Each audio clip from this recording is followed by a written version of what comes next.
तो हमारी आज की कहानी जो है, मई जून 2024 करें। ठीक है। और वेरिएंट 12 आ जाओ।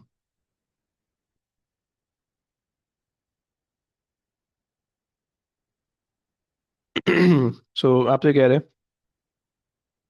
कि what is a scalar quantity? A quantity that can be represented as two perpendicular components vector के बनते हैं, स्केलर के नहीं बनते। सही। A quantity does not require any unit, दोनों के यूनिट होने चाहिए, एक के यूनिट नहीं होने चाहिए। सही। और फिर उसके बाद आपके पास है क्वांटिटी विदाउट डायरेक्शन। यस। सही है। उसके बाद आपसे कह रहे हैं कि the value of the quantity x has a percentage uncertainty is this much, the value of the y has a percentage uncertainty 4%. Okay, the value of w is calculated from the values of x and y. The value w has a percentage uncertainty 8%. Okay, what could be the relationship between x, y and w, x and y? Okay, अब इसके अंदर basically क्या scene हो सकता है? इसके अंदर scene ये हो सकता है कि अगर हम देखें तो एक्स की जो परसेंटेज अनसर्टिनिटी है, इसने उसने 2 किया हुआ है। सही है। परसेंटेज अनसर्टिनिटी ऑफ एक्स को इसने 2 किया हुआ है, और परसेंटेज अनसर्टिनिटी ऑफ वाई उसके पास 4 है। राइट। इसके बाद परसेंटेज अनसर्टिनिटी ऑफ वाई जो है वो जस्ट 4 है। सही है। और उसने जब इसको ऐड किया तो ये ऐड अप होकर 8 बन रहा है। राइट, 8% बन रही है। तो इसका मतलब ये होगा कि इट शुड बी स्क्वायर और समथिंग। सही है, एक्स का स्क्वायर होना चाहिए। सही है। अब एक्स का स्क्वायर देख लो। सही है कि एक्स का स्क्वायर कहाँ पे आ रहा है? सही, पहला वाला ये सारे गलत हैं। डब्ल्यू डी मुझे लग रहा है कि इसके अंदर एक्स का स्क्वायर है। राइट। क्योंकि परसेंटेज डेंसिटी के अंदर तो आपको सिर्फ चाहे डिनोमिनेटर में न्यूमरेटर में डजेंट मैटर। सही। आपको सिर्फ ऐड अप करना होता है। सही। आ जाओ। तुमसे कह रहा है कि football is kicked so that move vertically upward through the air. What is the variation in the air resistance and the resultant force acting on the ball as it move vertically upwards? जैसे जैसे वो ऊपर जाएगी तो उस पे जो velocity होगी। अच्छा जी, एयर रेजिस्टेंस पूछ रहे हैं और रिजल्टेंट फोर्स। ओके। हमारे पास जो है एयर रेजिस्टेंस डिक्रीज होने वाली है क्योंकि बॉल की वेलोसिटी डिक्रीज होगी, क्योंकि 9.81 नेगेटिव नेगेटिव एक्सेलरेशन की वजह से। राइट, वेलोसिटी डिक्रीज होगी, एयर रेजिस्टेंस डिक्रीज होगी उसकी वजह से। एयर रेजिस्टेंस डिक्रीज होगी बेसिकली। सही। और हमारे पास जो रिजल्टेंट फोर्स है वो वेट और एयर रेजिस्टेंस के कॉम्बिनेशन की वजह से बन रहा है। राइट, वेट कांस्टेंट है, एयर रेजिस्टेंस डिक्रीज हो रही है, तो रिजल्टेंट फोर्स भी डिक्रीज हो जाएगी। सही। अच्छा, अभी आसान आसान क्वेश्चन इसलिए भगा रहा हूँ। सही, फिर उसके बाद तुम लोग को तंग करूंगा। अच्छा, तुमसे कह रहे हैं which statement is not correct? Acceleration can be determined from the gradient of the velocity time graph. Yes. Acceleration is the rate of change of velocity. Yes. Displacement can be determined from the area under the graph of the velocity time graph. Yes. Velocity is the rate of change of distance. सारे तो सही लग रहे हैं यार।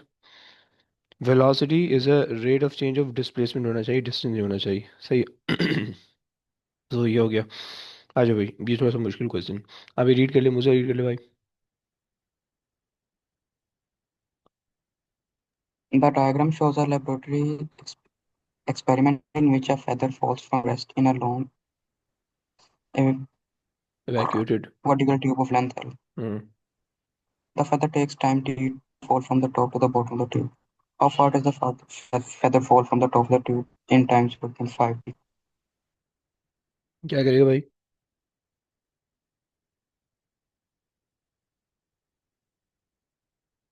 दो cases ने आपको दिए हैं बेसिकली। सही है।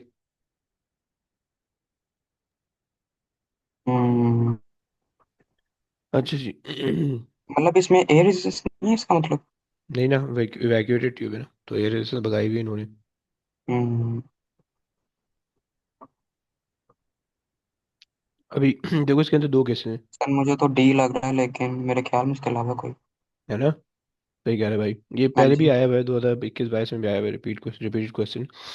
अभी आजकल क्या है ना, एमसीक्यू में बहुत ज़्यादा रिपीटेड क्वेश्चन आ रहे हैं। देखो, दो केसेस बनाओ इसके। केस वन उसके अंदर जो है ना, एस आप ले लो, एल। सही है। और यू इनिशियल वेलोसिटी रेस्ट से उसने वो किया हुआ है। सही। Feather fall from the rest, सही ये दिया हुआ है, सही है।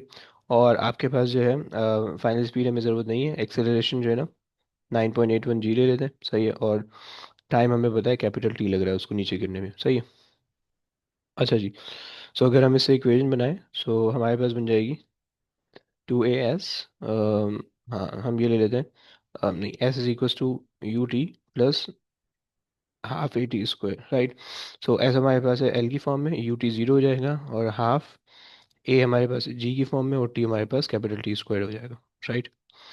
अच्छा जी, ये हो गया एक इक्वेशन पहले केस के लिए, राइट, इक्वेशन वन, सही है। अब सेकंड इक्वेशन तुमसे क्या कह रहे हैं, यानी क्या हो गया स्टेबलाइजेशन क्या है। अच्छा, सेकंड इक्वेशन तुमसे क्या कह रहा है, सेकंड इक्वेशन सेकंड केस के अंदर तुमसे कह रहा है कि भाई तुमने जो है ना, how far does the feather fall from the top of the tube with the time of this much, okay.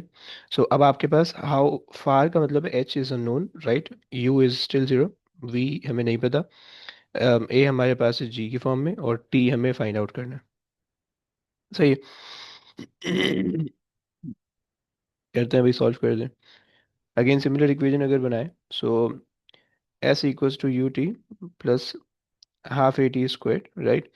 अच्छा जी, ऐसा आपके पास हमें निकालना है, यू टी ज़ीरो है, 1/2, ए हमारे पास आ जाएगा जी की फॉर्म में, और टी स्क्वायर यहाँ पे आ रहा है, राइट। टी को पहली वाली इक्वेशन से टी निकालते हैं, यहाँ पे डाल देते हैं, सही है।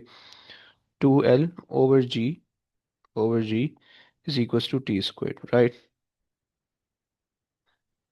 सही हो गया। सो टी की जगह पे टी डाल, बल्कि एक सेकेंड, इन्होंने ना यहाँ पे हमें वैल्यू दी हुई है, 0.5 टी दिया हुआ है ना, सॉरी, 0.5 टी दिया हुआ है, सही। सो हमने यहाँ पे 0.5 टी स्क्वायर कर दिया, सही। सो अगर इसको सॉल्व कर लो, सो 1/2 जी, और ये हो जाएगा 0.5 का स्क्वायर करोगे 0.25 हो जाएगा, राइट। और ये टी स्क्वायर हो जाएगा। और अच्छा जी, ये हो गया, टी की वैल्यू यहाँ से उठा के यहाँ पे डाल दो, सिंप्लीफाई कर लो, आंसर आ जाएगा, सही है। 0.25, और आपके पास आ जाएगा टी की जगह पे आपने डाल दिया 2l/g, सही है। सही है, टी स्क्वायर की वैल्यू मैं टी स्क्वायर में डालूंगा, ओके, जी से जी कैंसिल कर दोगे, टू से टू कैंसिल कर दोगे, राइट। सो 0.25 एल बच जाएगा, सही हो गया, समझ गए। अच्छा जी, जी। आज अभी रीड कर दो, मरियम रीड करोगे please.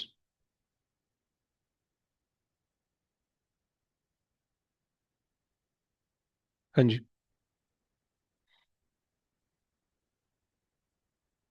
Maryam are you around. Yes, sir.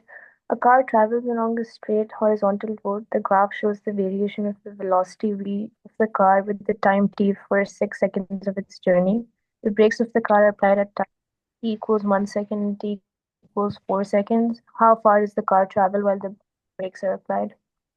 हम्म, अच्छा एक बात बताओ, वेलोसिटी टाइम ग्राफ दिया हुआ है, इसका ग्रेडियंट क्या बताएगा और इसका एरिया क्या बताएगा।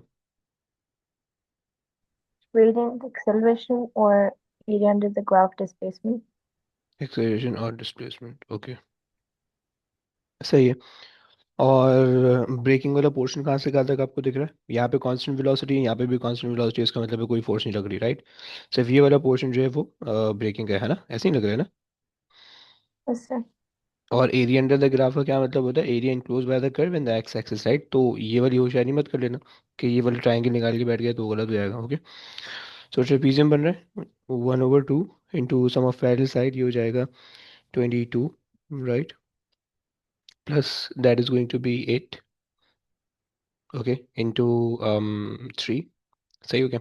सो 30, 15, 45, सही है।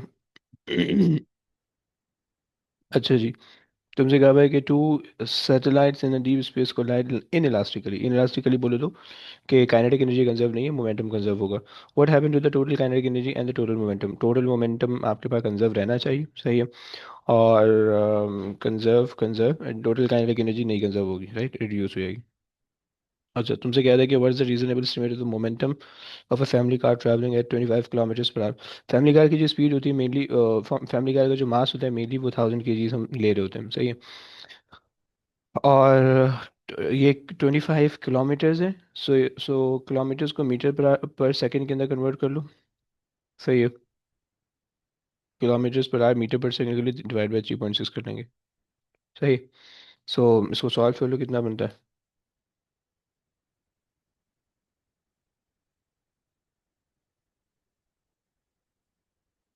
1000 × 25, 3.6। मेरे पास आ रहे हैं 6944। 6944। ओके। सो अप्रोक्सीमेटली 1000 एक्सपोनेंट 4 आ रहा है, एक्सपोनेंट 4 पावर आ रही है, सो ये आ जाएगा आपके पास। सही।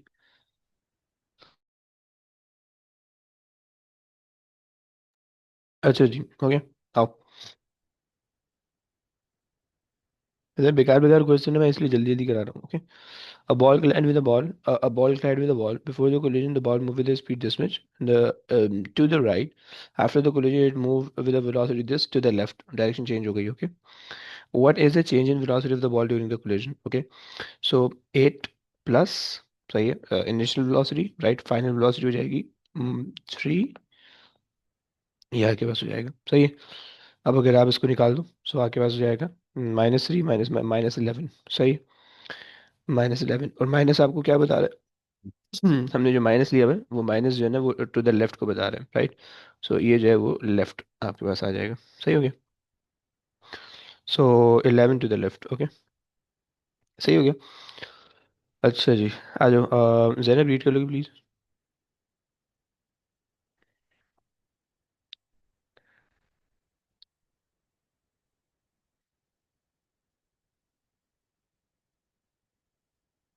जैनब आसपास नहीं क्या? जैनब पता नहीं कहा है। मूसा आप रीड कर लो। Let is shot vertically upwards into a clay block that is stationary at the moment of impact, but is able to rise freely after the impact. The mass of the pellet is 5 gram and the mass of the clay block is 95 gram. The pellet hits the block with an initial vertical velocity of 200 meters per second.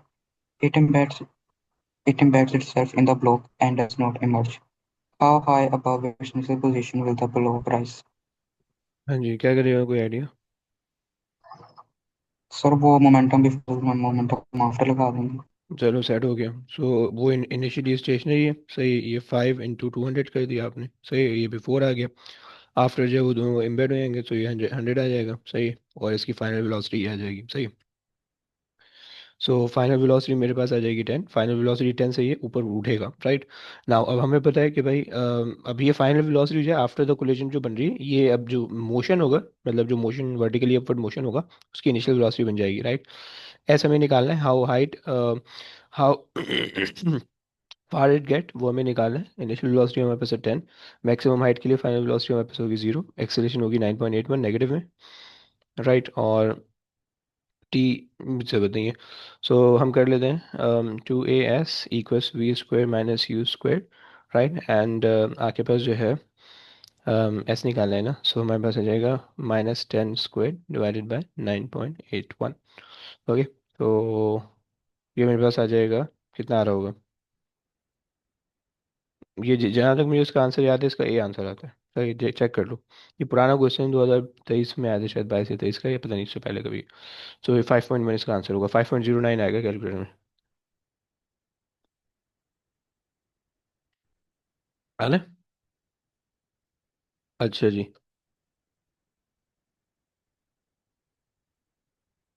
अच्छा, यहाँ पे 2 भी लगेगा, वो 2 मैं miss कर दिया यहाँ पे। सही है। सही ना, ये 2 यहाँ पे लगाओगे। सही है, 2as वाला। सही यार है, ओके। 2 फोर्सेस।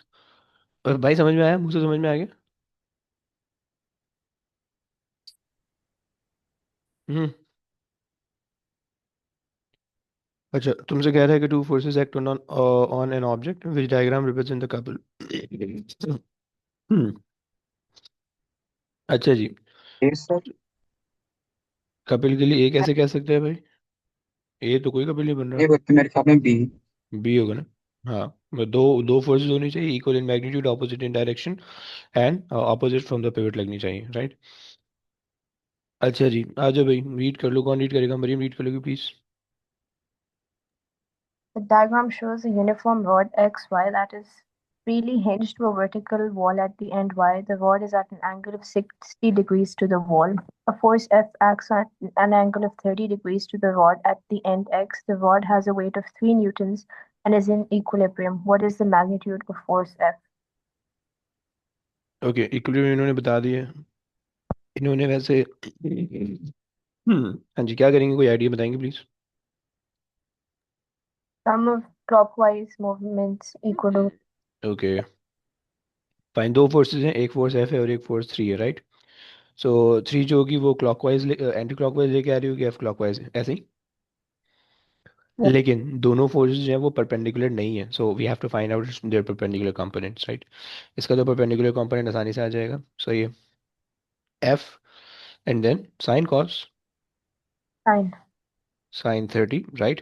ये इसका परपेंडिकुलर अच्छा, हम इन्होंने डिस्टेंस नहीं दिया हुआ है, हम पूरे रॉड का डिस्टेंस ले लेते हैं डी, राइट? और वेट हमको पता है सेंटर साइड कर दे तो हाफ जो है वो D/2 हो जाएगा, सही। इसका ये वाला कंपोनेंट आएगा परपेंडिकुलर, राइट? ये क्या हो जाएगा? अच्छा, अगर आप देखो, सो जी रूल के हिसाब से जी रूल कैसे बनेगा? दो पैरेलल लाइन है, हाँ। नहीं नहीं नहीं नहीं, यहाँ पर बनना चाहिए, ये वाला एंगल जो होगा वो इसके बराबर होना चाहिए, बट एक सेकंड, हमारे पास ये एंगल 60 यहाँ पे बनना चाहिए, सही है। ज़रा क्विकली कैलकुलेट कर लेते हैं कि 60 बन कहाँ पे रहा है। अगर ये 60 है, ये 90 है, सही है, और तो है ये डी कितना हो मेरे गया ख्याल में। है? एंगल क्या आ रहा है बताइए? 150, नहीं 30 वैसे ही मतलब। 30। अब क्या मतलब ऐसे स्मार्ट बनेगा ऐसे? तुक्के कैसे लगा रही है भाई? कोई तुक्के के लिए कोई वो भी तो होना चाहिए ना। अंदर 60 कैसे हो गया? क्या चीज़? 60 अंदर कैसे हो गया? वही तो मैं भी प्रूफ कर रहा हूँ। 60 वैसे होना चाहिए, इसकी वजह ये है कि नहीं नहीं, अंदर नहीं होना चाहिए, एक सेकंड। अगर हम देखें, सो यहाँ पे होना चाहिए ना 60, इधर होना चाहिए, राइट? ये होना चाहिए 60, सही। और परपेंडिकुलर कंपोनेंट बनाने के लिए it is going to be sine वाला component, right?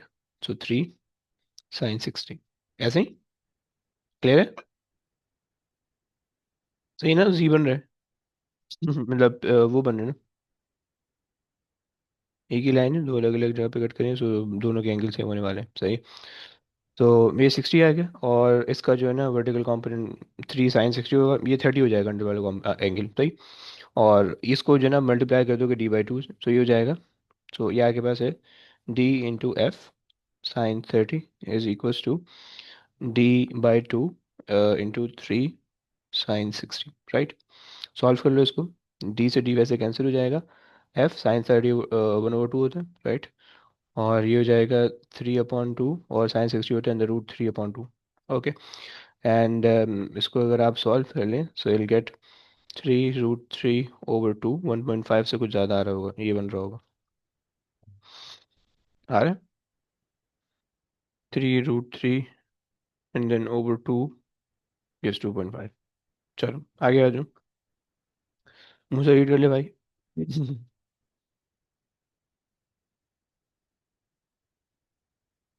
Water has a density of 1, glycerin has a density of 3. A student measures out a volume of 40 centimeter of glycerin into a container. The student adds water to container to make a mixture of water and glycerin. Assume that the total volume of water and glycerin does not change when the two liquids are mixed. Which volume of water needs to be added to make a mixture of 1 density? हाँ जी, क्या करेगा भाई? देखो, ये भी तो repeated तुक्का ही लगा क्वेश्चन लो। है, अबे रिपीटेड भाई, देख इसके अंदर अभी तक ना ये रिपीटेड क्वेश्चन आया, सही है। ये रिपीटेड आया क्वेश्चन नंबर 10, सही है। और जो है ना ये रिपीटेड आया, सही है, ये रिपीटेड है, सही है। और ये रिपीटेड है, सही है। 5 रिपीटेड आए हैं पिछले पेपर में। खैर, तो बेटा ये पुराने पेपर अच्छे करके जाना, ये आगे वाले भी मुझे रिपीटेड लग रहा है। क्योंकि इसका आंसर मुझे जहाँ तक याद पड़ता है, इसका आंसर जो है ना डी आंसर होता है, बट खैर छोड़ो। इसका आंसर तो खैर इसका भी डी है, सही है। अच्छा जी, आओ। ज़रा कर भी लेते हैं इसको, डी को प्रूव करते हैं। सही है। देखो सीन ये है कि तुम्हारे पास जो है ना डेंसिटी तीन मिक्सर तीन ऑब्जेक्ट तीन चीज़ें, तीन सब्सटेंस है। सही है। एक मिक्सर होगा और बाकी दो जो है ना उसकी वो दूसरी चीज़ें। सही। सो अगर हम इसको देखें, सो हमारे पास जो है, या थोड़ी सी मुझे जगह चाहिए, जगह मैं कहाँ से लाऊँ, चलो खैर करते। सो मेरे पास जो है ना ग्लिसरीन है। सही है, ग्लिसरीन। सही है। मेरे पास है वाटर। सही है, वाटर था ना, डेंसिटी ऑफ वाटर, हाँ। वाटर आ गया, ग्लिसरीन आ गया, और मेरे पास इन दोनों का मिक्सचर है। सही है, ये दो चीज़ें आ गई। सही है। अच्छा, अब इनके जो है ना इनका मेरे पास होगा मास। सही। इनका मेरे पास होगा वॉल्यूम, और इनकी मेरे पास होगी डेंसिटीज। राइट। देखो जब भी जो है ना मिक्सचर का कोई भी क्वेश्चन आएगा भाई, इसी तरह से हमेशा किया जाएगा। सही है, वरना नहीं करोगे तो फिर नहीं सॉल्व नहीं होगा ये। सही, बड़ा गंदे क्वेश्चन होते हैं, मतलब सीधे सीधे नहीं होते, इस तरह से बनाओ। सही, सुकून से इत्मीनान से होगा। सही, वरना फिर नहीं होगा। सही है। अच्छा जी, सारी चीज़ें फिलअप कर लो, खुद ही चीज़ें मिल जाएंगी तुम्हें। अब देखो सीन ये कि तुमसे उसने कहा है कि the water has a density of this much. सही है, वाटर की डेंसिटी है क्या, ऐसे 1। सही है, the glycerine has a density that much, 1.3। Right, मैं किसी भी चीज़ को कन्वर्ट नहीं कर रहा हूँ क्योंकि आंसर सेंटीमीटर क्यूब में। राइट। अच्छा जी। और अच्छा देखो, याद रखना कि मिक्सर की डेंसिटी जो है वो इन दोनों की डेंसिटी का एडअप नहीं होता है, या एडअप करके डिवाइड बाई 2 भी नहीं होता है। ओके। सो उसने कहा what is the volume of the water needed to add the mixer density. अच्छा, मिक्सर की डेंसिटी बाय द वे उन्होंने बताई भी है 1.1। राइट। अच्छा, अब उसके बाद उसने बता दिया the student measure out a volume of 40 cm cube of glycerine. Okay, 40 हो गया, into a container. The student add the water to the container to mixer. Okay. Assume that the total volume of the glycerine and the water does not change when the two liquids are mixed. Okay. Okay. इससे तुम इसका मास निकाल सकते हो। सही है। मास of the glycerine आपके पास जाएगा 40। राइट, क्योंकि डेंसिटी 1 है। एक सेकंड, गलत लिख दिया मैंने, गलत जगह पे लिख दिया। ग्लिसरीन की डेंसिटी, यार उल्टा पुल्टा हो रहा है। सही। 1.3 जो है वो इसकी डेंसिटी, और 1 वाटर की डेंसिटी। सही। सो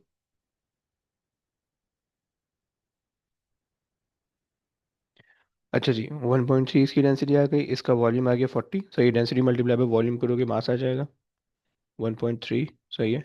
आई एम गेटिंग 52। ये आ गया 52। सही। अच्छा, इसकी अगर डेंसिटी 1 है, सही है, लेट्स से कि भाई इसका जो वॉल्यूम होगा, ये मैं ले लेता हूँ VW, उसका जो मास होगा वो MW ले लेते हैं। सही। अब जरा थोड़ा सा गौर से सुनना। देखो, मिक्सचर के लिए हमें इन दोनों को ऐड अप करना होगा। राइट। 52 प्लस MW यानी मास ऑफ द वाटर, प्लस क्योंकि मिक्सर मास, जो मिक्सर का जो पूरा मास होगा वो इन दोनों का ऐड अप होगा। राइट, और जो मिक्सर का जो वॉल्यूम होगा वो इन दोनों का ऐड अप होगा। राइट। सही है। अच्छा जी, अब जो है तुम्हारे पास, अगर तुम वाटर का रिलेशनशिप देखो, सो वाटर की अगर मैं डेंसिटी के लिए रिलेशनशिप लिखूं, so density is equals to mass upon volume. Right. So mass of the water divided by the volume of the water. Okay, और डेंसिटी है इसकी 1। राइट। इसका क्या मतलब हुआ, इसका मतलब ये हो जाएगा कि volume of the water is basically equal to the mass of the water. Right. ये आके बात आ गई। राइट। सही है। अब आप जो है ना, you can replace either the mass of the water with VW, और you can replace the volume of the water with MW। Right, solve करने के लिए। सही। अच्छा, मिक्सर की इक्वेशन क्या होती है, वो तुम्हारे पास होती है, एक सेकेंड मेरे को चाहिए।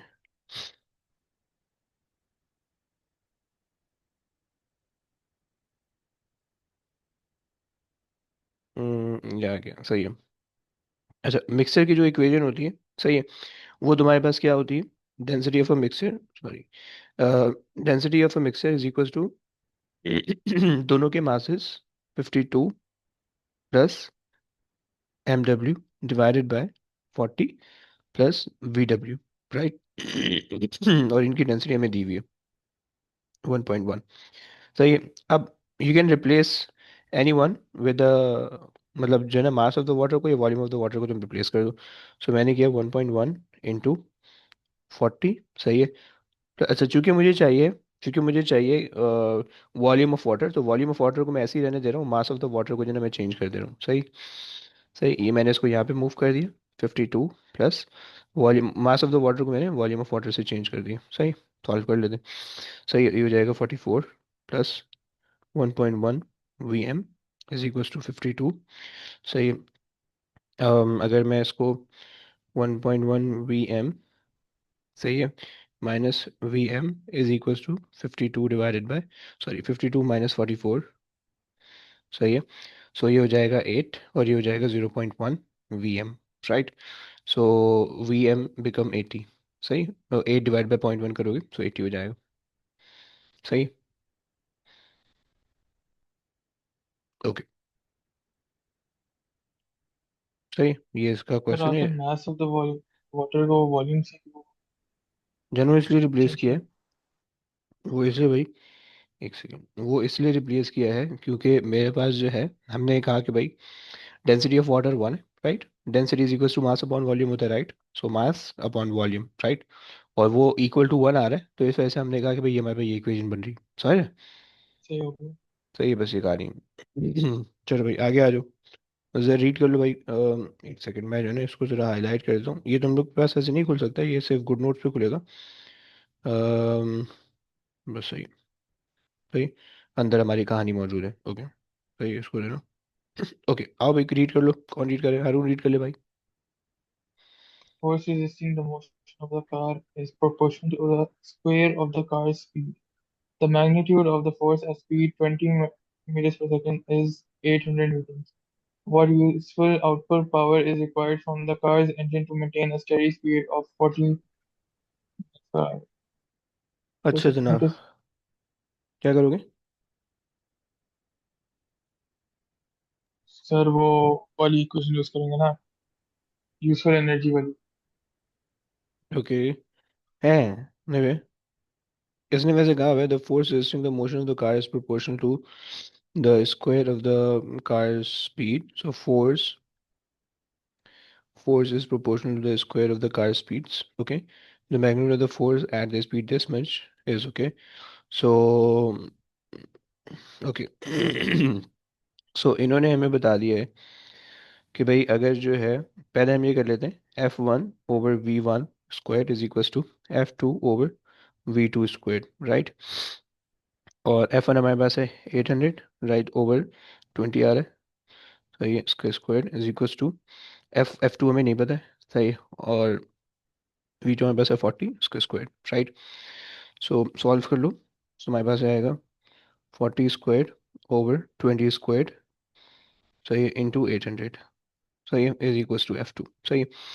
सो यहाँ से तुम्हारे पास जो F2 आ जाएगा 40 square divide by 20 square into 800। सही है, मेरे पास आ रहा है 3200, right.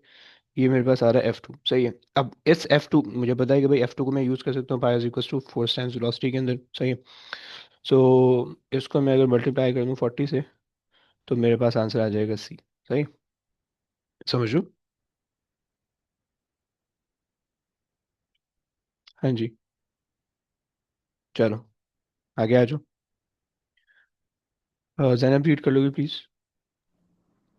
Box of weight W is pulled by a force P along the slope. The length of the slope is D and the box rises a height H. The frictional force between the box and the slope is F. The diagram shows the direction of the forces. The purpose of the slope is to raise the box vertically, which expression gives the efficiency of the slope. अच्छा जी।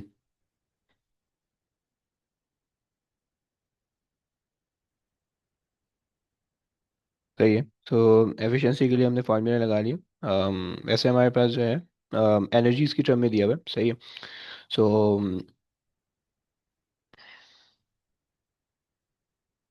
अच्छा जी, क्या कर सकते हैं?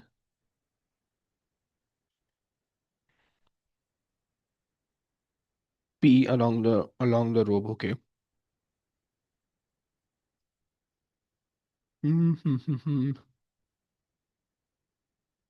Total input कितना होगा पहले तो ये देखना है। सही है। A box of a weight W is pulled by a force P along the slope. सही है। So P into D, this is going to be the this is going to be the input, right। क्योंकि तुम्हारा जो जो भी internal जो भी external work done है वो एक्सटर्नल फोर्स की वजह से, और ये पूरा डिस्टेंस जो कवर हो रहा है, राइट, ये तो तुम्हारे पास आ गया। सही है ना। अब आप क्या कवर क्या कर रहे हो, मतलब जो इसकी एफिशिएंसी निकालना है, यानी यूजफुल आउटपुट आप क्या चाह रहे हो कि वो वर्टिकली बॉक्स जो है ना वो ऊपर जाए। सही है। सो बॉक्स को ऊपर जाने के लिए आपको किस चीज़ को ओवरकम करना पड़ेगा, ग्रेविटेशनल फोर्स को ओवरकम करना पड़ेगा, right. Basically M G H वाला फॉर्मूला लगा दो। सही, एम जी एच। अब डब्ल्यू जो है वो तुम्हारे पास एम जी के बराबर है। So W times H, right. So ये तुम्हारे पास हो जाएगा। सही तो है। फिर से समझा सकते देखो आपके पास जो है जो इसके अंदर कॉन्सेप्ट ये है कि भाई जब आप इस ब्लॉक को राइज कर रहे हो, सही है। सो आपके पास जो इनपुट एनर्जी है वो बेसिकली वर्क डन है। सही है। Work done due to F, due to P, right. सही हो गया, ये बात समझ में आती है। This is your input, right, क्योंकि ये आप वर्क डन कर रहे हो उस पर। सही। इनपुट पी जो है ये आप वर्क डन करो at from the distance of D, right, या tell the distance of D. सही है। और जो आपको रिक्वायर्ड है वो क्या रिक्वायर्ड है, you want to raise the box vertically up, right? This is required, which mean you want the gravitational potential energy to be stored in the box, right? तो इसका मतलब है कि आउटपुट जो है वो ग्रेविटेशनल पोटेंशियल एनर्जी की form में होगा, राइट। तो gravitational potential energy M G H होता है, राइट, और एम जी आपके पास है वेट की फॉर्म में, राइट। डब्ल्यू जो है वो एम जी के बराबर है, मल्टीप्लाई बैच कर दो, समझ। सर आउटपुट ओवर इनपुट होता है। है ना। क्यों भाई, सही। ऐसा ऐसा मत पूछ यार। अच्छा जी, तुमसे कह रहे थे kinetic energy of the particle is increase by the factor of 4। तो तुम्हारे पास जो है ना वो उसकी स्पीड जो इंक्रीज हो गई होगी वो बाय द फैक्टर ऑफ 2 हो गई होगी, क्योंकि तुम्हें पता है कि kinetic energy is directly proportional to the square of speed, right. So if ये 4 है, सही है, सो तुम इसको रूट करोगे तो तुम्हारे पास v आएगा, राइट। खैर, the mass of 28 gram is raised vertically upwards through a distance of 4.6. What is the change in the gravitational potential energy? सही, जस्ट मल्टीप्लाई कर दो। 4.6 मीटर है, सही, इंटू 9.81, सही है, इंटू 28, 28 एक्सपोनेंट -3। सही है। वैसे इतना आसान क्वेश्चन होना नहीं चाहिए, but I am getting 4.6 into 9.81 into 28 exponent -3। I am getting 1.3 B R है। सही आ रहा है। चलो। अच्छा जी। A sample of the metal is subjected to the force which increases to the maximum value and then decreases back to to zero. A force extension graph for the sample is shown. Okay, what is a sample? When the sample is contract, it follows the same force extension curve. इसका मतलब है कि elastic वो हो रही है, elastic deformation है, plastic वाला पोर्शन नहीं है, क्योंकि तुम्हारे पास कोई ऑब्जेक्ट वो नहीं हो रहा। और limit of proportionality, elastic limit अभी तक रीच नहीं हुई है, यानी वाई के बाद कहीं पे इलास्टिक लिमिट आ रही होगी। सही है। अच्छा जी, तुमसे कह रहा है what is the behaviour of the metal between X and Y. Both elastic and plastic, no, only elastic होना चाहिए, इलास्टिक बट नॉट प्लास्टिक। सही है। तो तुम्हारे पास ये हो जाएगा। सही है। क्योंकि अगर प्लास्टिक होता तो इसका मतलब है कि वो ओरिजिनल पाथ को वो नहीं करता। सही है। उसने कहा है कि फॉलो द सेम पाथ, जो इसका मतलब है सिर्फ इलास्टिक है, राइट। ये आपको बता रहा है कि इलास्टिक ओनली। ओके, आ जाओ भी। मरियम रीड करेंगे please. Two wires P and Q made of the same material are stretched with an increasing force. A graph is plotted for the variation of the variation with force of the extension of each wire. The wires have the same original length but different diameters. What is the ratio of diameter of wire Q upon diameter of wire P? हम्म अच्छा, अगर same material तो इससे क्या मतलब होगा कि young modulus क्या है। Same. Very good. सही है। और हम डायमीटर को कहाँ से ला सकते हैं, यंग मॉडुलस के फॉर्मूला से ला सकते हैं, E is equal to F L over A E, right. अच्छा जी। और एक्सटेंशन ओवर फोर्स का ग्राफ है, इसका मतलब है कि इसका ग्रेडियंट क्या बताने वाला है हमें। हम बेसिकली डायरेक्टली ये कह सकते हैं कि ई अपॉन एफ बताएगा, राइट। यानी 1 over the gradient is basically equal to force upon extension, right, force upon extension. सही है। अब यहाँ पे हम इसको ऐसे रिप्लेस भी कर सकते हैं कि एल ओवर ए टाइम्स ग्रेडियंट। क्लियर। सही है। अच्छा जी, आज भी कर लेते। So same original length but different diameter, okay. E same है, एल सेम है, और ग्रेडियंट और ए डिफरेंट है, ओके। सो हम ये कर लेते हैं भाई, A1 and then gradient 1 is equals to A2 and gradient 2, right. ये बात समझ में आती है, क्योंकि रेस्ट ऑफ द थिंग्स वो सेम ही है, ग्रेडियंट 2, राइट। हम इसको और ज़्यादा सिंप्लीफाई भी कर सकते हैं। Area is basically pi D square over 2, सही है। सो हम ये कर सकते हैं सिर्फ D1 इज स्क्वायर्ड, और इसको हम ये कर सकते हैं D2 स्क्वायर्ड, राइट। सिंप्लीफाइड हो गया, बिल्कुल सिंप्लीफाइड हो गया, सही है। इंसान बना दिया इसको, अब सॉल्व कर लो, सही है। सो पहले वाले का जो P का ग्रेडियंट आएगा वो तुम्हारे पास आ जाएगा 3/2, सही है। सो 3 एक्सपोनेंट -2, अच्छा ज़रूरत नहीं है इसकी, 3/2, सही है। ये P का ग्रेडियंट आ गया, और जो Q का ग्रेडियंट आएगा दैट वुड बी 1/2, राइट। सही हो गया। So diameter of Q over P, so let's say this is D of Q, D of Q² सही है। ग्रेडियंट इसका आ रहा है 0.5, 1/2 की जगह मैं लिख दिया, सही है। और diameter of P, diameter of P², और इसका जो ग्रेडियंट मेरे पास आ रहा है ये आ रहा है 1.5, राइट, 3/2, राइट। सॉल्व कर लो, and that going to be dp² equals to 1.5 divided by 0.5, right, 0.5। सो 3 आ जाएगा, एंड अंडर रूट 3 कर दोगे, सो तुम्हारे पास अंडर रूट 3 आएगा, सही आ जाएगा, सही। चलो, अच्छा जी, फोर्स एक्सटेंशन ग्राफ दिया हुआ है, ग्रेडियंट तुम्हें स्प्रिंग कांस्टेंट बताएगा, सही है। लेकिन 1/ग्रेडियंट स्प्रिंग कांस्टेंट बताएगा, राइट, 1/ग्रेडियंट ये तुम्हारे पास होगा स्प्रिंग कांस्टेंट, राइट, सही है। सो तुमने सॉल्व कर लिया तो तुम्हारे पास स्प्रिंग कांस्टेंट आ जाएगा 6/0.15, सही है, ये तुम्हारे पास आ जाएगा, सही हो गया। यार बच्चों तुम लोग बताओ प्लीज, तुम लोग को समझ में आ रहा है ना? मैं तेज तो नहीं जा रहा? क्योंकि आई विश कि अब तुम लोगों ने इतने क्वेश्चन कर लिए होंगे कि तुम लोग को आना चाहिए। जरा हाँ ना बोलो प्लीज, कोई थम्स अप भी दे दो यार। समझ रहे हो, नहीं समझ रहे? ओके, एक थम्स अप आ गया, एक थम्स अप आ गया। अच्छा जी सही है, सही है। अच्छा जी, अगर नहीं समझ में आ रहा भाई बताना, मूसा हारून तुम लोग को समझ में आ रहा है? खतरनाक नाम है यार, मूसा हारून, पुराने जमाने की याद दिला रहे हो तुम। अच्छा जी हेलो, रीड करो भाई, कोई रीड कर लो, मुझसे रीड कर ले भाई।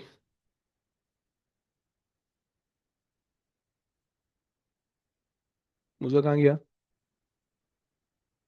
पढ़ लो भाई, इन्ना लिल्लाहि व इन्ना इलैहि राजिऊन। भाई निकल गए। अच्छा जी, तुमसे कह रहा है कि station man stand in front of the swing, a child sit and swing, okay, the child blow a vessel that emit the sound the constant, ये हो गया डॉपलर्स इफेक्ट लग रहा है मुझे देखने से, okay. The man observe the frequency of the sound when swing at position X, Y, and Z. Okay.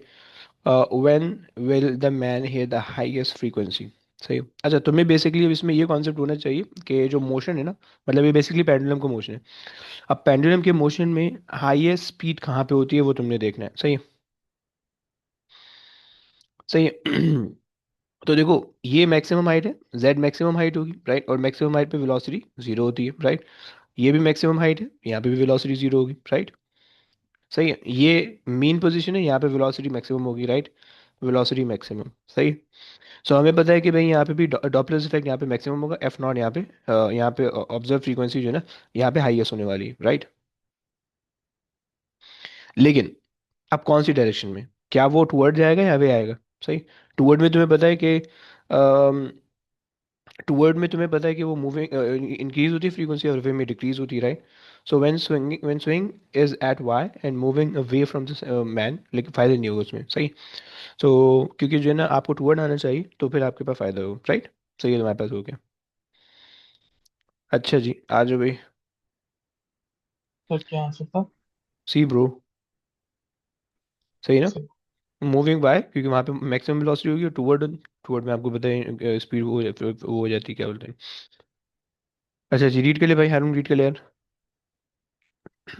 speaker is playing music. The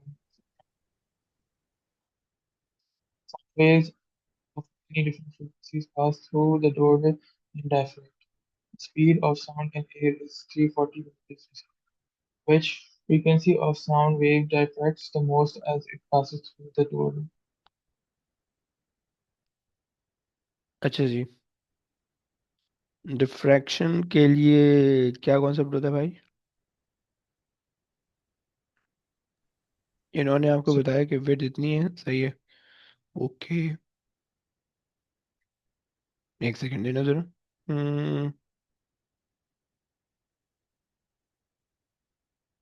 Sound wave of many different frequency pass through the doorway. The speed of the sound in the air is okay.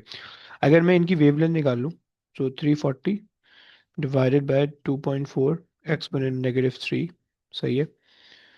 So I am getting the wavelength as 14166।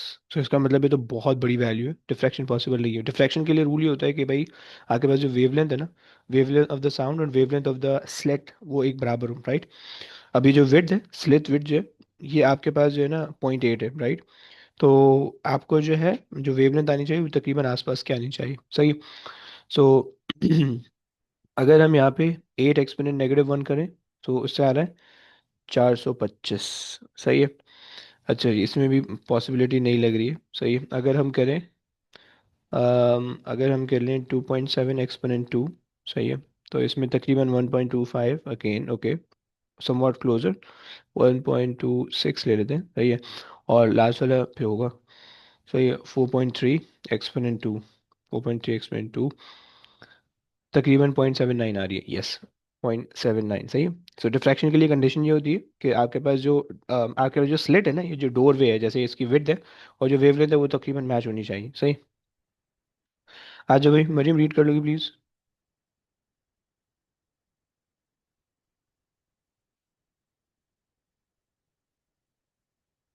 Maryam आ रही हो रहा? मरियम नहीं लग रही आसपास। Zainab read कर लो please. Stationary sound wave is set up between a loudspeaker and a wall. The microphone is connected to a cathode ray oscilloscope and is moved along the line directly between the loudspeaker and the wall. The amplitude of the trace on the CRO rises to a maximum at a position X, falls to a minimum, and then rises once again to a maximum at position Y. The distance between X and Y is 33 centimeter. The speed of the sound is 350, which diagram would represent CRO trace of the sound. हाँ जी। सो इन्होंने आपको loud speaker दिया हुआ है, सही है। और इन्होंने आपको एक अदद वॉल दी हुई है, राइट। और सही है, the amplitude of the trace rises to maximum at position x, okay, fall to minimum and rise maximum at position y, सही है। और इन्होंने आपको कहा है the position x and y, okay, let's say ये x है, ये y है, और ये 0.33 सेंटीमीटर, सही। अब इन्होंने कहा कि x पे जो है वो मैक्सिमम है और आपके पास y पे मिनिमम है। इसका मतलब है स्टेशनरी वेव के अंदर x पे एंटी नोड बन रहा होगा, y पे नोड बन रहा होगा, लाइक दिस, सही। ये इस तरह से, सही। ये इस तरह से बन रहा होगा, सही हो गया। सो अब अगर हम जो है वो इसको रिलेट करने की कोशिश करें, ये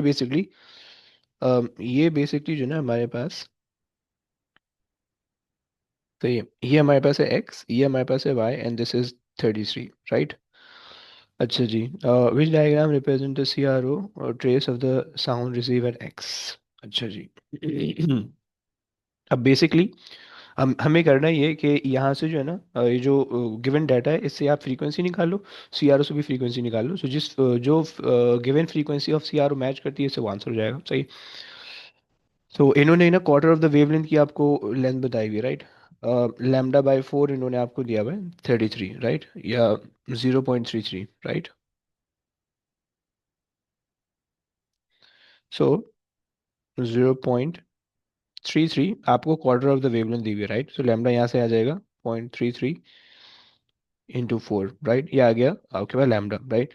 speed of the sound in the air आपको दिया हुआ है 330, राइट।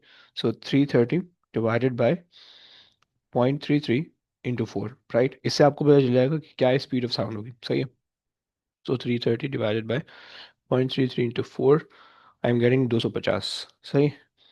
सो फ्रीक्वेंसी मेरे पास आ रही है 250 की। अब यहाँ से आपने देखना है कि 250 की फ्रीक्वेंसी कौन दे सकता है आपको, सही है। फर्स्ट सीआरओ अगर आप देखो, सो ये वेव यहाँ पे कंप्लीट हो रही है, राइट। टाइम बेस सेटिंग 0.5 की है। 1 2 3 4 5 6 7 8, 8 डब्बे आ रहे हैं, सही है। सो फ्रीक्वेंसी के लिए हमने किया 1/टाइम पीरियड, टाइम पीरियड के लिए हमने किया 1/, 8 बॉक्सेस है, राइट। और एक बॉक्स जो है वो 0.5 एक्सपोनेंट -3 का है, सही। सो ये हमारे पास आ गया, सही है। सो 1/8 × 0.5 एक्सपोनेंट -3, आई एम गेटिंग 250, सही है। यहाँ से मेरे पास 250 आ रहे हैं, ओके। मेरा सबसे 250 ना आ जाए यार, वरना और मसला हो जाएगा फिर। अच्छा जी, ओके। अच्छा, अगर हम इससे निकालें, सो हमारे पास हो जाएगा, अगर बी का देखें सो बी में हमारे पास जो फ्रीक्वेंसी आएगी वो आ जाएगी 1/टाइम पीरियड, और टाइम पीरियड हमारे पास है 1 2 3 4, दो दो चार बॉक्सेस का। So 1/0.5 exponent 4, 0.5 exponent -3 into 4 boxes, right. So अगर हम 4 करेंगे तो 500 आ जाएगा, यहाँ से 500 आ रहा है, सही है। अच्छा जनाब, rises to maximum for minimum and then rises once again। अबे यार, गलत हो गया, गलत हो गया। इन्होंने कहा हुआ है कि fall to the minimum and then rises once again to the maximum at position y। सही, ये गलत रीड कर लिया। सही है। सो इसका मतलब ये होगा कि आपको जो वेव मिल रही है वो वेव आधी वेव मिल रही है, राइट। मतलब ये एंड देन ये, सही है। और y ये पूरा है, सही। ये मुझे गलती हो गई सर, ये आपके पास y पूरा है, ओके, सही है। और इसका मतलब होगा, अगर हम इसको देखें, सो हमारे पास जो है ना ये पूरा आ जाएगा 33, राइट। ये पूरा 33 आ रहा है वाई तक, जो कि λ/2 में होगा, सही है। और यहाँ पे आपके पास λ/2 लगा दोगे, जब λ/2 होगा तो ये हो जाएगा 500, सही है।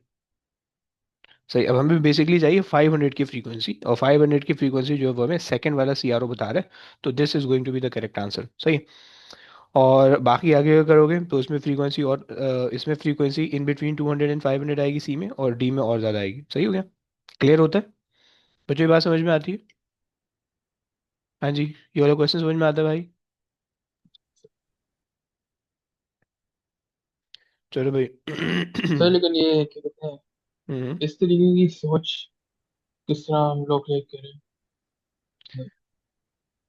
एग्जाम के लिए एक एक सवाल के लिए बहुत कम टाइम होगा ना, ये तो आपका देखो, क्या मेरे पास मुझे जो थिंकिंग चीज़ समझ प्रोसेस में क्या है? आई, मुझे जो चीज़ समझ में आई है वो ये समझ में आई थी कि भाई देखो, उसने मैक्सिमम, दो मैक्सिमम के बिटवीन में उसने आपको वो बता दिया, सही। स्टेशनरी वेव और दो मैक्सिमा के बिटवीन उसने आपको डिस्टेंस बता दिया, राइट। यानी आपके पास जो है ना, ये इस तरह से दो मैक्सिमा के बीच में आपको डिस्टेंस बताया हुआ है, राइट। सो मुझे यहाँ से पता चल गया, क्योंकि देखो सीआरओ जो है ना, सीआरओ का मेन काम टाइम पीरियड और फ्रीक्वेंसी बताना होता है, सही है।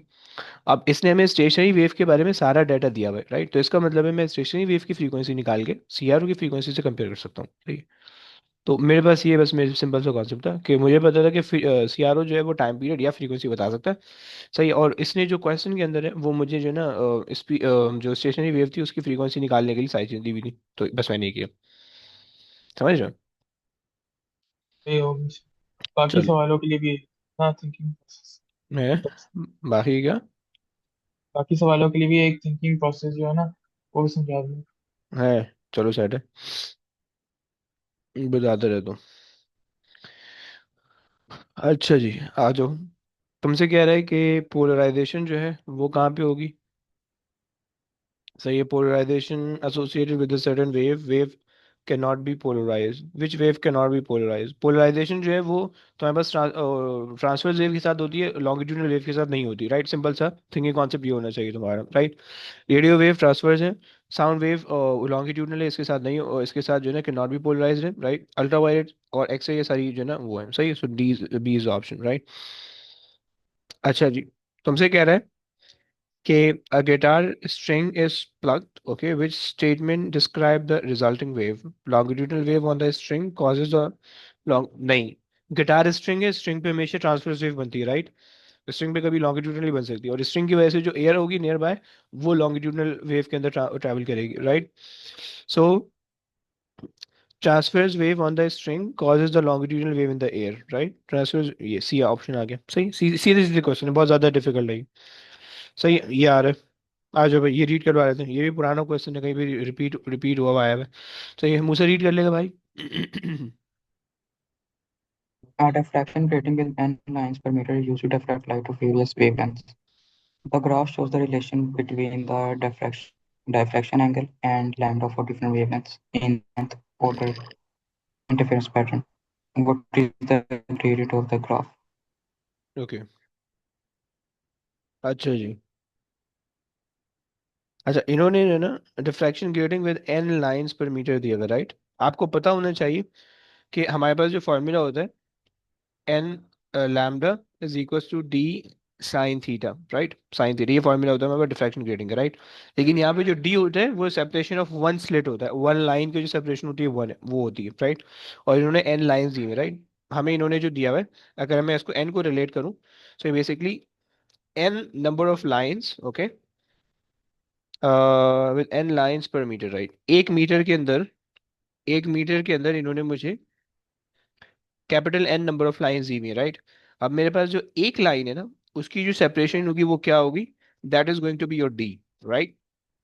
क्रॉस मल्टीप्लाई करोगे तो हमारे पास निकल के आ जाएगा। So one over capital N is equal to D, right? So D की वैल्यू मैंने यहाँ से फिगर आउट कर ली, सही। अच्छा जी, अब इन्होंने आपको ग्राफ जो दिया हुआ है वो आपको दिया हुआ है साइन थीटा ओवर लैम्डा का, सही है। So sine theta over lambda is your gradient, right? Lambda is your gradient, N over d is going to be the value that you can be that you could be found from the gradient, right? So sine over lambda, sine theta over lambda is equals to n over d, right? D की value हमने हमें पता है कि d is basically 1 over n, right?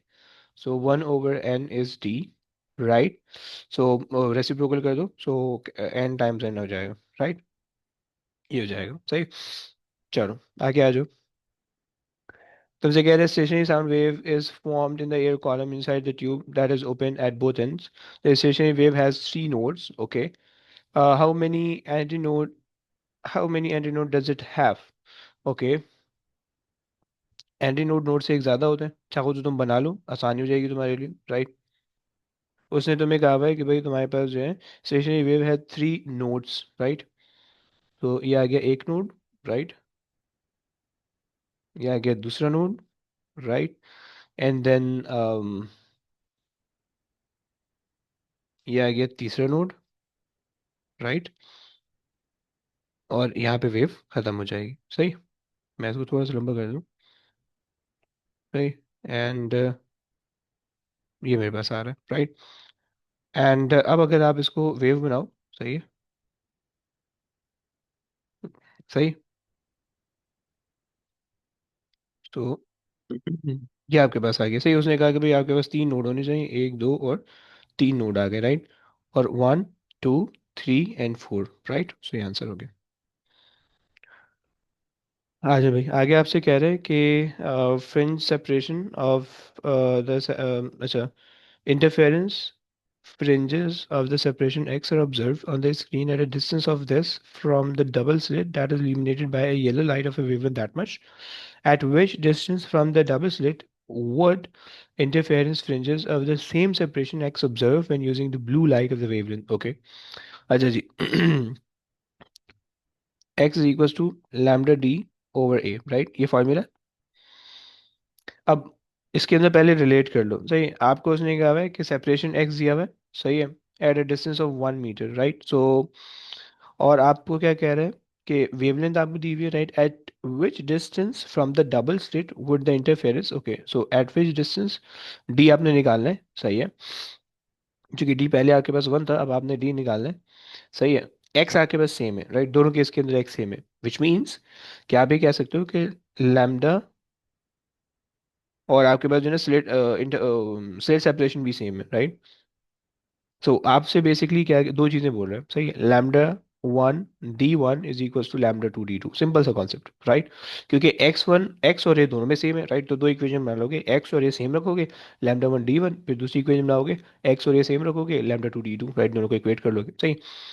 सो इसके अंदर मेरे पास है 600, राइट, और ये मेरे पास है 1, और इसके अंदर λ2 जो है वो 400 है, सही है। और ये मेरे पास है D2, आ जाएगा 1.5 का, सही है।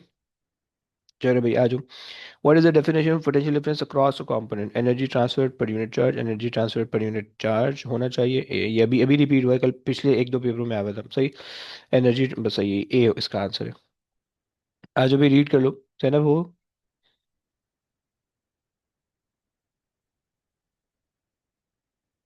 हाँ जी जैनब, रीड कर सकती हो। तो वाले सवाल का फिर से दिखाएंगे इसकी। Potential difference charge per unit, energy per unit charge होता है, राइट। सिंपल सा डेफिनेशन है। सही। सही। वो करंट डिस्टेंस टाइम, वो कोई भी रिलेशन नहीं बन रहा, मतलब ये सिंपल डेफिनेशन से मैंने रिलेट किया। जैनब नहीं है मेरे ख्याल से। कोई और कर लो भाई, मूसा कर ले भाई।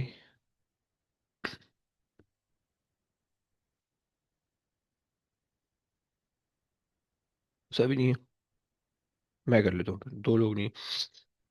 अच्छा जी, सो हमारे पास जो है, मैं थोड़ा सा तेज इसलिए करा रहा हूँ क्योंकि अभी नेक्स्ट क्लास भी है, बीच में नमाज भी है, सही है। सो तुमसे कह रहा है कि the diagram shows cell of the negligible internal resistance connected to the switch and two resistors of the resistance R and 2R. Okay. The circuit also contain two ammeter X and Y. Okay. The reading on the ammeter X when the switch is open. सही है। 4 आ रही है। अच्छा, switch open होगा इसका मतलब है सिर्फ और सिर्फ इस रजिस्टर की वजह से ये करंट आ रहा है, right. What are the reading X and Y after the switch is close, right. Okay. जैसे ही तुम स्विच क्लोज करोगे, जैसे ही तुम स्विच क्लोज करोगे, सो तुम्हारे पास जो है रेजिस्टेंस सर्किट की क्या होगी, पैरेलल के अंदर रेजिस्टेंस क्या होती है, और कम हो जाती है, राइट। तो रेजिस्टेंस कम होगी तो ओवरऑल करंट बढ़ना चाहिए। सो एक्स की value should always be greater then 4 होनी चाहिए, राइट। सो एक्स जो है वो 6 और 6 में से कोई एक तो होगा, राइट। हमें वाई फिगर आउट करना है, राइट। वाई की वैल्यू जो है वो सर वैसे तुम्हारे, एक्स की वैल्यू सेम ही होनी चाहिए क्योंकि ओके सारे लाइक कनेक्ट वापस ही जो बच्चा देखो ना, बैटरी। नहीं नहीं नहीं, देखो आप जो चीज़ सोच रहे हो वैसे नहीं सोच सकते। देखो जब आपने इसको स्विच क्लोज बंद किया हुआ है ना, ओपन किया हुआ है, तो एक अलग सर्किट है, राइट। जब आपने स्विच क्लोज कर दिया, अभी अलग सर्किट है, राइट। तो अब ये दो अलग अलग सर्किट है, और अलग अलग सर्किट के अंदर करंट सेम नहीं रह सकता, राइट। समझ रहे हो आप। से सही। हाँ, अगर आप ये कहते हैं कि भाई यही एक सर्किट है और इसके अंदर आप कोई उल्टा पुल्टा कर रहे होते, रेजिस्टेंस चेंज नहीं कर रहे होते, देन हम कह सकते थे, राइट। बट यहाँ पे अलग सर्किट है, राइट। और जब पैरेलल के अंदर कनेक्ट करोगे तो ऑब्वियसली बात है, पैरेलल के अंदर रेजिस्टेंस कम हो जाती है, राइट। जब रेजिस्टेंस कम होगी तो करंट बढ़ जाएगा। So X should be greater than its previous value, right. अब हमने कहा 6 हो गया, राइट। अब देखो 2R वाली ब्रांच के अंदर जो करंट जाएगा वो कितना कम जाना चाहिए, राइट, क्योंकि रेजिस्टेंस ज़्यादा करंट कम होगा, राइट। आर में करंट ज़्यादा होना चाहिए, राइट। सो हमारे पास जो करंट होना चाहिए, अगर अगर मैं जो है ना सी को पिक करता हूँ, सही है, वाई के अंदर अगर मैं 2 का करंट देता हूँ तो एक्स में 4 जाएगा, राइट। वाई के अंदर अगर मैं 2 का करंट देता हूँ तो ऊपर जो है वो 4 जाएगा। Seems correct, right. अगर मैं वाई के अंदर जो है 4 का करंट देता हूँ, यहाँ पे 4 देता हूँ तो ऊपर 2 जाएगा, विच इज़ इनकरेक्ट, राइट। वो कॉन्सेप्चुअली वो गलत होगा, सही। सो ये C should be the possible option, right. अच्छा जी आ जाओ। फिर से समझाएंगे वैसे। देखो यहाँ से जो भी, यहाँ से 6 का करंट आ रहा है, समझ लो। जब जी आपने स्विच क्लोज किया, हमने कहा भाई जब स्विच क्लोज करोगे तो जो उसकी वैल्यू होनी चाहिए रीडिंग की, वो 4 से जो ज़्यादा होनी चाहिए, राइट। जी। सही। और जब आपने स्विच क्लोज किया तो यहाँ पे आ रही है 6 की वैल्यू, सही। क्लियर हो गया। अब आपको पता है जिसकी रेजिस्टेंस ज़्यादा है उसमें करंट कम जाएगा, जिसकी रेजिस्टेंस कम है उसमें करंट ज़्यादा जाएगा, राइट। अब 6 का जो है वो लेसर प्रोपोर्शन यहाँ जाना चाहिए, ग्रेटर प्रोपोर्शन ऊपर जाना चाहिए, राइट। मेक एक सेंस। बात फिर से समझाएंगे। देखो ये जो 6 है, सही है, अगर ज्यादा रेजिस्टेंस हुई तो तो ज्यादा करंट करंट जाएगा वहां कम पर। कम करंट जाएगा, कम रेजिस्टेंस ज़्यादा है ना, तो करंट ज़्यादा कैसे जा सकता है। सही है, सही है, सही है, समझ आ सही। गया। सही हो गया, बस ये कौन सा। अच्छा जी, सो अच्छा ओके आ जाओ भाई।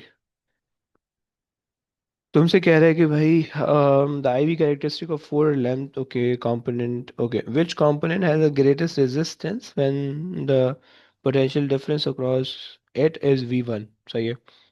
तुम्हें ग्रेडियंट, बेसिकली इस ग्राफ का जो ग्रेडियंट होगा, वो बेसिकली 1 ओवर द रेजिस्टेंस होगा, राइट। सो यहाँ पे जितना बड़ा ग्रेडियंट होगा उतनी छोटी रेजिस्टेंस बता रहा होगा। सही है। सो मुझे इसका आंसर सी लग रहा है देखने से, सही है। क्योंकि जितना बड़ा रेजिस्टेंस होगा उतना आपके पास जो है ना, एक सेकेंड, ए और बी में ग्रेडियंट, ए का ग्रेडियंट सबसे ज़्यादा है, सही है। सो ए की रेजिस्टेंस सबसे कम होगी, राइट। ए की रेजिस्टेंस जो है वो सबसे कम होगी, सही है। बी की रेजिस्टेंस ए के बाद होगी, राइट। सी की और डी की, राइट। अच्छा जी। आपसे कह रहा है विच component has the greatest resistance when the potential difference across it is V1। Okay जनाब। 31 में अगर हम कहें तो इसकी रेजिस्टेंस, इसका ग्रेडियंट जो है वो मुझे हॉरिजॉन्टली के करीब लग रहा है, तो इसका ग्रेडियंट कम लग रहा है, तो इसकी रेजिस्टेंस ज़्यादा होनी चाहिए। और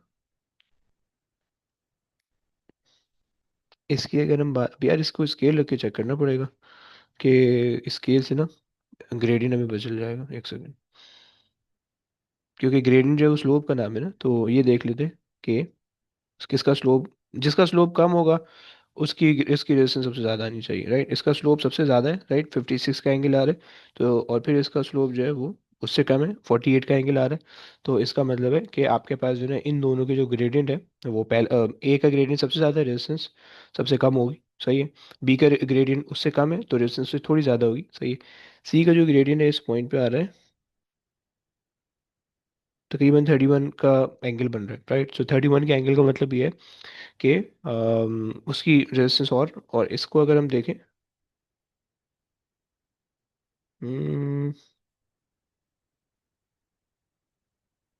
डी जो है ना वो मेरे पास इससे ज़्यादा बढ़ा जा रहा है। तो डी का ग्रेडियंट ज़्यादा है तो उसकी रेजिस्टेंस कम होगी। तो मेरे पास जो है ना यहाँ से इसका सी ऑप्शन बन रहा है, सही। इसका मेरे पास सी आंसर होना चाहिए, सही है। अच्छा जी। 4 कॉम्प्लेक्स है इनका, क्या आंसर आ रहा है? 31। डी बन रहा है इनका, डी क्यों बन रहा है भाई? सही है। रेजिस्टेंस जबकि इसकी ज़्यादा आ रही, कम आ रही। 37 का ग्रेडियंट इसका, 37 का एंगल इसका बन रहा है, और इसका जो एंगल बन रहा है वो 31 का एंगल, 32 या 31 का एंगल बन रहा है, सही है। ओके। सो ग्रेडियंट सबसे कम इसका आ रहा है, रेजिस्टेंस सबसे ज़्यादा इसकी होनी चाहिए। टू मी सी होना चाहिए, डी नहीं होना चाहिए, लेकिन पता नहीं इनका सी क्यों बन रहा है, डी क्यों बन रहा है, पर खैर छोड़ो, बाद में देखेंगे। अब आ गया। अच्छा जी। अब आपसे कह रहे हैं कि the cylindrical wire has a cross sectional area A and the number density of the electron n. The wire has a current I and the free electron have the average speed v. Okay. A second cylindrical wire, अच्छा जी, दो cases दिए हुए, पहला case ये हो गया। Second cylindrical wire has a cross sectional area 0.5 and the number density 2n. The wire has, okay, what is the current? Okay, I equals n a q b. Okay, पहला case हो गया। Second case है, I हमें निकालना है, I dash equals to 2n, 2n and 0.5 a and then 2v, right. So ये 2 और ये 0.5 कैंसिल आउट हो जाएंगे, सही है। So I dash is going to be n a v, सही है। क्यू ऐसे ही लगा दोगे, क्यू तो सेम ही रहेगा, सही है। और ये यहाँ पे ना एक फैक्टर लग रहा है 2 का, सही है।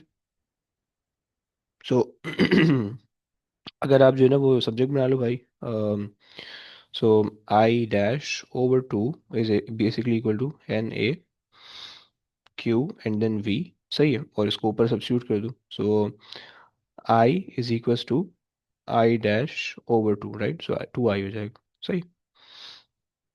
अच्छा जी। आपसे कह रहे हैं an electric current is form by moving the charge carrier, what is not sir इसके पॉसिबल। अंदर बहुत ज्यादा रेशियो वाले सवाल आते हैं कि क्या किस तरीके से प्रैक्टिस। देखो रेशियो को सिंपलीफाई कर सकते हो बस आप, सही है। मतलब उनको जो है ना, जैसे यंग मॉडल्स में मैंने बताया था कि जितना सिंपलीफाई कर सकते हो ना, जो जो चीज़ें कांस्टेंट है उसको हटाते रहो, रिमूव करते रहो, राइट। दो रेशियो के अंदर मेनली दो चीज़ें वेरी कर रही होती हो रही होती हैं, राइट। सो उन दो चीज़ों को लेके आप उसका वेरिएशन बना लो, राइट। अगर दो चीज़ें डायरेक्टली प्रोपोर्शनल उसी हिसाब से बना लो, सर राइट। तभी भी जिस तरीके से स्टेशनरी वेव वाले सवाल है, हम्म। क्या हम लोगों ने उसके सारे वो रखने हैं formula, like by, like lambda divide by 2 या लैम्डा। ये देखो इसके अंदर जो स्टेशनरी वेव का ये वाला जो क्वेश्चन था, इसके अंदर ऑल मैंने कोई फॉर्मूला नहीं लगाया। सर इसके अंदर मैंने कोई फॉर्मूला नहीं लगाया, simple V equals to F lambda से सॉल्व किया। V equals to F lambda से सॉल्व किया, राइट, कोई फॉर्मूला नहीं लगाया। सही, बस इसने ये कहा है कि दो मैक्सिमा के बीच में मुझे डिस्टेंस जो है वो 0.33 का है, 33 सेंटीमीटर का, राइट, और दो मैक्सिमा हाफ वेवलेंथ बनती है, राइट, बस ये कॉन्सेप्ट था। मैंने उसको मल्टीप्लाई बाय 2 कर दिया, दैट्स इट, उसके अलावा कुछ भी नहीं लगाया। सही है। अच्छा जी, चलो ये आ गया, आ जाओ भाई यहाँ पे चलते हैं। इसने कहा what is not the possible charge value, possible charge on the charge carrier. तुम्हें पता है कि भाई चार्ज जो होता है वो क्वांटाइज्ड होता है, राइट, 1.6 एक्सपोनेंट -19 या उसका कोई भी मल्टीपल, यानी 1 2 3 4 5 6, राइट। यानी तुम हर वैल्यू को डिवाइडेड बाय 1.6 एक्सपोनेंट -19 करो, तो जिससे आंसर जो है ना होल नंबर के अंदर आएगा that is a possible charge, और जिसका नहीं आएगा that is not a possible charge, right. So जब आप तुम इसको डिवाइड करोगे तो यहाँ से 3 आएगा, राइट, ये नहीं आएगा, यहाँ से 1 आएगा, यहाँ से 2 आएगा, राइट, सो बी। क्लियर। अच्छा जी, सो तुम्हारे पास है which description of the Kirchhoff first law is correct. Kirchhoff first law current वाला होता है, ओके, सही है। So it is considered that the current at the junction in the circuit and its constituent in is consequences of the conservation of the charge, okay, सही है। अच्छा, it considered the current at the junction, right, current junction के हिसाब से हम लगाते हैं, right, और पोटेंशियल डिफरेंस वो हम ब्रांच के हिसाब से लगाते हैं, राइट, तो ये मुझे सही लग रहा है पढ़ने के हिसाब से, सही है। और it consider that the current at a junction in a circuit is, energy से नहीं होता वो, चार्ज से कंजर्वेशन होती है, क्योंकि करंट और चार्ज आपस में रिलेटेड है, सही है, सो ये गलत है।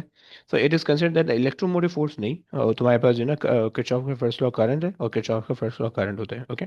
आ जाओ, अब मैं खुद डायरेक्टली इसलिए करवा रहा हूँ क्योंकि जो है ना यार मुझे भागना भी है, तो इसीलिए जो है ना एक और क्लास है जो मैं जल्दी जल्दी कर रहा हूँ, सही है। अच्छा जी, अगर तुम्हें समझ में नहीं आता भाई बोल देना, मैं कोशिश कर रहा हूँ जो जो इसमें रिक्वायर्ड है मैं समझा दूँ, सही है।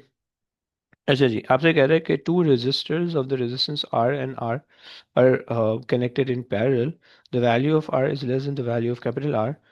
अच्छा, तुम्हें पता होना चाहिए कि जब पैरेलल के अंदर तुम दो चीज़ों को कनेक्ट करते हो तो तुम्हारे पास रेजिस्टेंस कम होती है, पहला कॉन्सेप्ट। दूसरा कॉन्सेप्ट, अगर तुम और पैरेलल के अंदर दो चीज़ों को कनेक्ट करो तो जो स्मॉल रेजिस्टेंस होगी ना, ओवरऑल रेजिस्टेंस उसी के आसपास आएगी। लेट्स इमेजिन कि इसकी 10 है, इसकी 100 है, राइट, 1/10 प्लस 1/100, राइट, सॉल्व करोगे सो तुम्हारे पास आ जाएगा is equal to 1/R total, right. जब तुम आर टोटल की वैल्यू निकालोगे सो ये बेसिकली 9.09 आएगा, राइट। सो ये जो है ना तुम्हारे पास अब ये ऐसे होगा, राइट। तो हमेशा इसकी स्मॉल आएगी इससे, सही है। सो हम ये कह सकते हैं it is in between R and R, नहीं इन बिटवीन नहीं आ रही है, स्मॉल से भी स्मॉलेस्ट आ रही है, right. It is equal to no, it is greater than no, it is less than that, right. Clear हो रहा है। अच्छा जी, यार लेकिन हमको तो वैल्यूज पता ही नहीं होंगी तो कोई इसका। भी वैल्यू ले लो भाई, कोई भी वैल्यू ले लो, सेम आंसर आएगा हमेशा, ऑलवेज। कोई भी आप रख के चेक कर सकते हो इसमें, राइट। अच्छा हाँ, सही है। अगर आप आर कैप दोनों आर को बराबर कर दोगे, इक्वल कर दोगे, सही है, तो एग्जैक्टली हाफ हो जाएगी, सही है। लेकिन उसने कहा है कि R1 is greater then R2, right, एक बड़ी एक छोटी बस। जब ये होगा, जब ये केस होगा तो हमेशा ऐसा होगा। अच्छा जी, आपसे कह रहा है कि the diagram show four identical resistor connected in a circuit, right, which resistor dissipate the most power, okay. अच्छा जी, इसके अंदर जो है ना सीन ये होगा कि मैक्सिमम करंट जो होगा सर्किट का वो ए से जाएगा, राइट, क्योंकि ए जो है वो सीरीज के अंदर लगा हुआ है, बाकी सारे जो है वो पैरेलल के अंदर आ रहे हैं, सही है। तो मैक्सिमम करंट इसके अंदर होगा, सही है, और इनके अंदर करंट कम कम होगा, सही है। और इन्होंने कहा हुआ आइडेंटिकल रेजिस्टर है, राइट, तो आइडेंटिकल रेजिस्टर के लिए मैं जो है ना फॉर्मूला पावर का डिसिपेशन का I² R ले रहा हूँ, राइट।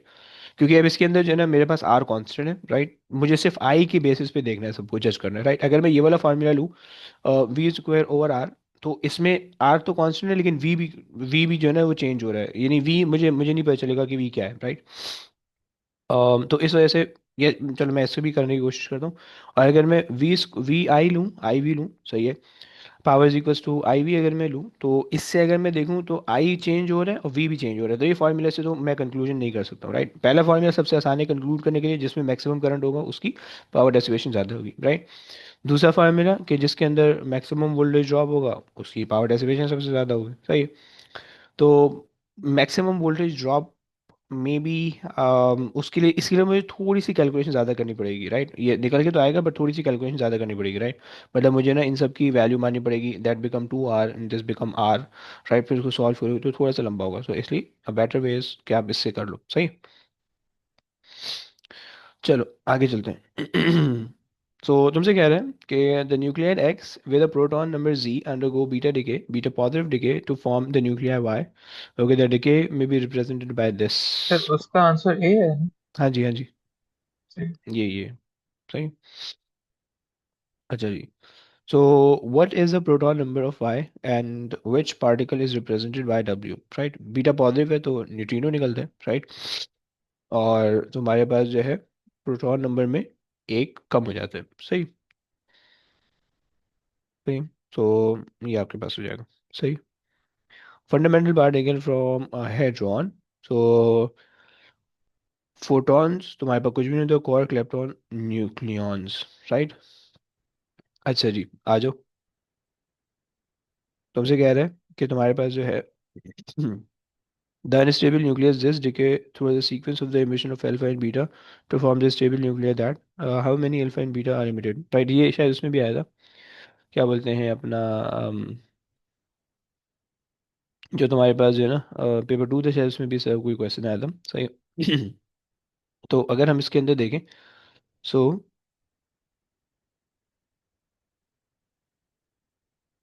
अच्छा एक सेकंड यार, which fundamental particle form quark, quark से बनते हैं ना फंडामेंटल मास।